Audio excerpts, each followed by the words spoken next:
Your Denver Broncos get more fantastic news after outlasting the Washington Commanders and winning a game that actually is more decisive than it even looked on the box score. We get great news about another division opponent, and the Broncos are going to get the 1 seed in the AFC. If you're new to the channel, I'm a diehard Denver Broncos fan named Ben who probably should be asleep, but I was too hyped, so I had to make this video.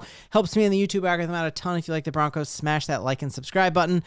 So there it is, guys. The Broncos have not lost since September 21st. The entire month of October, the entire month of November should hereby be referred to as Boctober and Bovember because the Broncos have not lost in 2 full months. It is just absolutely wild, and they've won in so many different types of ways. And just seeing the love that this team has for each other, that is the only thing that propels you to 2 straight months of winning in the NFL. Like we just see this week, there were 8 different upsets, teams that like should have won that lost that game. It is culture that eats strategy and eats talent for breakfast, and that is exactly what this Broncos team has. You just see like after that amazing knockdown from Nick Bonito, look at the team just absolutely rush him. This team is the most together team, the team that loves each other more than they love their own accolades out of any team I've ever watched in professional football, which is why I've loved covering them this year.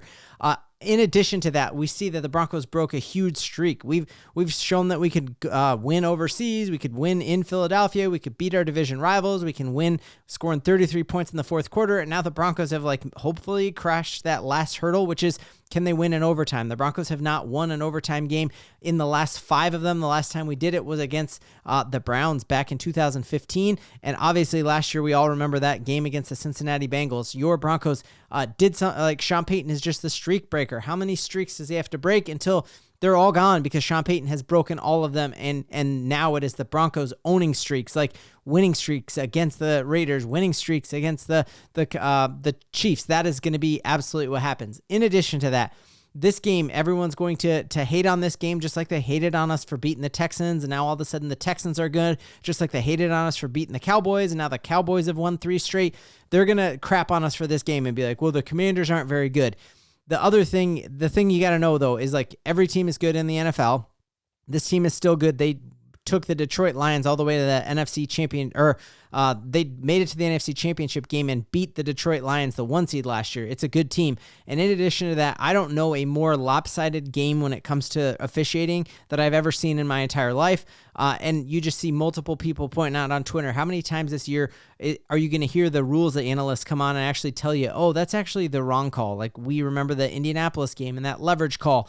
But there were so many of them in this game. Like their 1 touchdown that they had in that first quarter, Nick Bonito is helping not have Zach Allen's legs laid on by their biggest guard and is then thrown to the ground by Laramie Tunsil, and somehow the call is on Nick Bonito. They get 1st and goal and score a touchdown. That wouldn't have happened. They were going to have 2nd and 16 or something like that. Then in addition to that, you have Bo Nix like literally helmet to helmet, and then this is just a screen capture. After that, the player proceeds to punch him with both of his fists right into Bo Nix's chin area. And again, if that was Patrick Mahomes, they probably would have like shut the game down and ejected all of the Washington Commanders players. So you just see, not only are we getting hosed on calls, you see missed calls for our team, and even just seeing like their touchdown that they had in overtime. Patrick Surtain does not get beat. This is clearly a pick play right here where you have J-Mac pushed into Patrick Surtain, takes him off of his route. You see Surtain jump back like that, and you see a Scary Terry score that touchdown, a pick play, even pointed out by an unbiased Chase Daniels, who's not rooting for anybody. He's a media dude, being like, hey, how is that not a offensive pick play?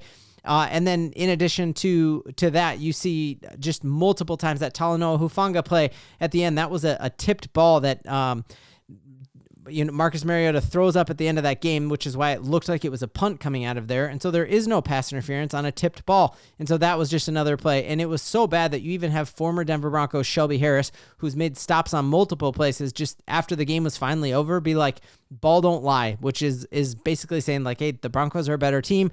You tried to hose these guys and tried to make this as close as it could have been, but the ball don't lie. And Broncos have shown they can win in so many different ways. I love the fact that, we now have shown that like we can win this game when we keep you out of the end zone, and Bo Nix doesn't even have to score very much, and we can score when the offense just puts up more points than the defense because Bo Nix is great. And I think that's going to be a great thing for this locker room. Like, no longer can the defense ride around on their high horse being like, we do everything for this family, because now they didn't in this game, and they let Marcus Mariota score way too many points, and there's things that need to get cleaned up, and I know that they're going to. A very interesting matchup. Cliff Kingsbury is an innovative mind who had 2 weeks to design this.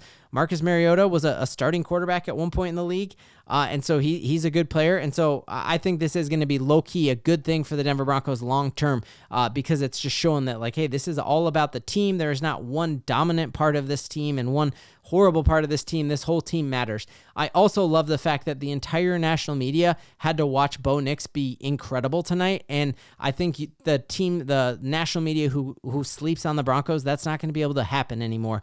And so I think especially like this play where you see Bo Nix score this touchdown before halftime, where he steps up into a really crowded pocket. We know a lot of times quarterbacks don't step into a crowded pocket. They try to flee outside of the back. And one of the best parts about Bo Nix is his ability to step up into a pocket. And again, muting this so I can talk over it. You see his arm angle on this throw just be one of the craziest arm angles that you have ever seen. When I was watching it live, I lost my mind, and I didn't celebrate until I watched the replay of his actual knee, because I'm like, there's no way he got that ball off before he went down, and he completely did, and it couldn't have been any sicker. And again, I love our case point here. Like, if this was Patrick Mahomes who made that, Madden would force a new update to their system tonight, being like, hey, we need all the quarterbacks to do this, just like they did with the Saquon Barkley play. His arm angles there, the fact that he's led fourth quarter drives this season, and now he led a game-winning overtime drive against the Washington Commanders to put this team at 10-2. There was a ton of money in Vegas that the Broncos wouldn't even hit that 9.5 win game win streak. We've already hit it with the Raiders next week. Like, our future is crazy bright, that like my prediction of the ceiling for this team being 13 wins at the start of the season now seems like incredibly pessimistic because of how this team is playing and how together they are. Loved just what we saw and the players that stepped up here that we saw. Evan Ingram have his best game as a Denver Bronco here when we needed him the absolute most. Here again in overtime, Bo Nix was just lights out. Like, he was playing with his food in this overtime period. He did not look phased whatsoever. And we haven't had a Broncos tight end like Evan Ingram who had this type of yard after the catch ability, where most tight ends would like get that. Maybe they'd get the first down, and Evan Ingram got way, way more.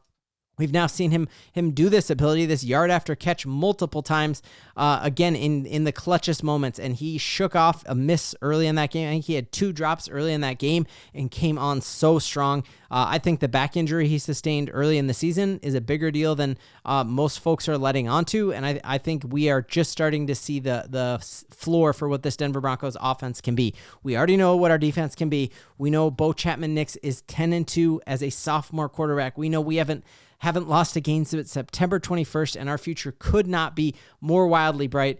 And Broncos country, guys, we're making a deep run in the playoffs, and we got so much to believe in. Oh, and the ball don't lie.